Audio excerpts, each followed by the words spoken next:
प्रातः स्मरणीय सदगुरुदेव भगवान की जय, सीताराम भगवान की जय, अनंत बलवंत राम भक्त हनुमान की जय। सनातन प्रेमियों, 4 घाट मानस में बताए गए हैं और 4 घाटों में महिमा का वर्णन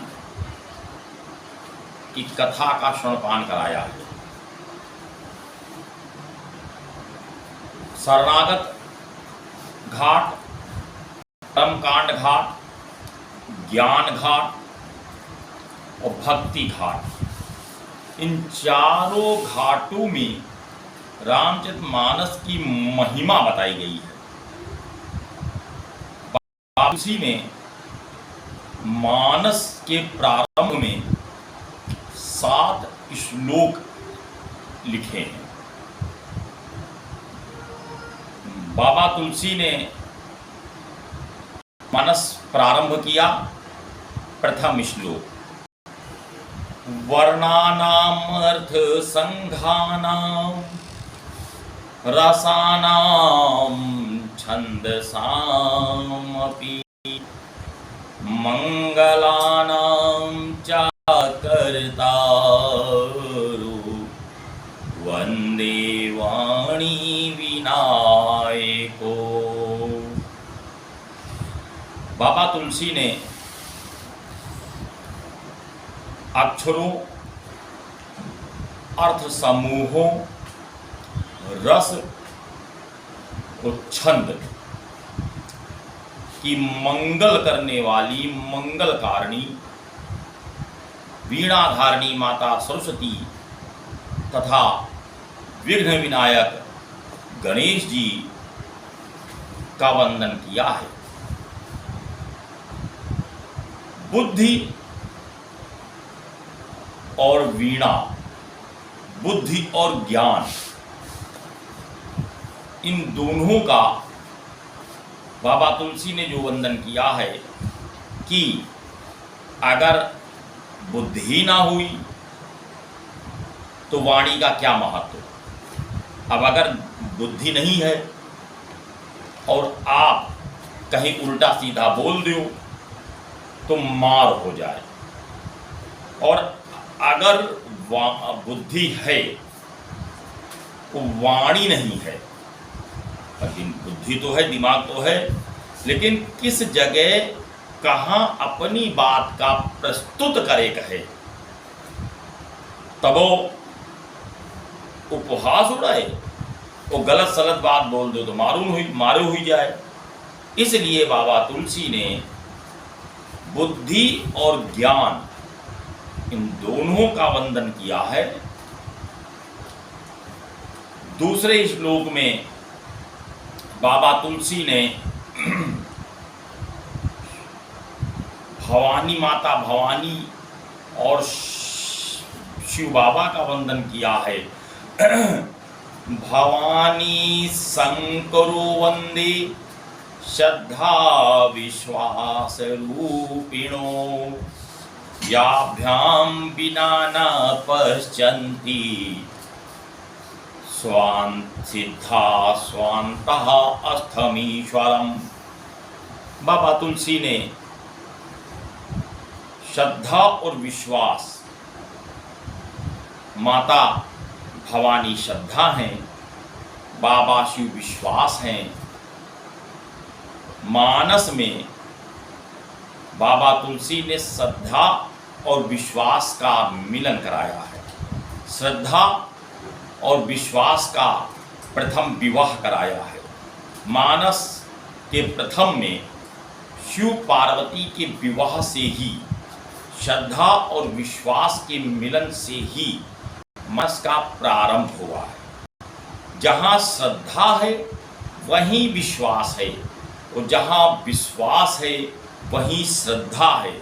अगर इन दोनों का अलगाव हो जाए कि श्रद्धा तो है लेकिन विश्वास नहीं है, और विश्वास तो है लेकिन श्रद्धा नहीं है, तो जीवन सही ढंग से संचालित नहीं हो सकता।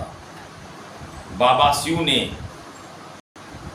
बाबा तुलसी ने बाबा शिव से निवेदन किया कि बाबा, इस मानस को जो मैं लिखने जा रहा हूं, इस मानस पे मेरी संपूर्ण श्रद्धा निरंतर बढ़ती रहे और मेरा विश्वास दृढ़ हो और निरंतर बढ़ता रहे।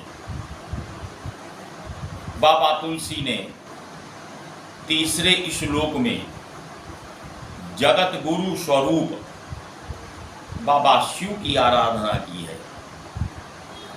वंदे बोधमयं नित्यं गुरुं शंकर रूपिणं यमार्षितो हि वक्रोऽपि चंद्रासर्वत वंदते।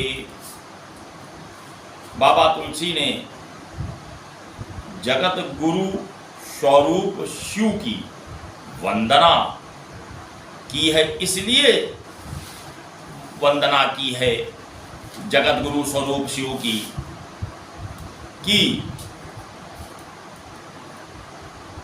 सनातन प्रेमियों, बड़ा कौन है? क्या बहुत पैसा बहुत धन हो गया वो बड़ा है, या बड़े हम अपने मुंह से अगर वर्णन करें कि हम मुख्यमंत्री के साथ, प्रधानमंत्री के साथ चाय पी रहे हैं, अपने मुंह से वर्णन करें, तो क्या वो बड़ा है?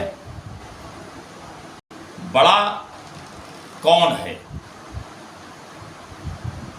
बाबा तुलसी लिखते हैं, यमाश्रितो ही वक्रोपि चंद्र सर्वर्थ वंदते। एक बार चंद्रदेव को राहु ने भक्षण किया।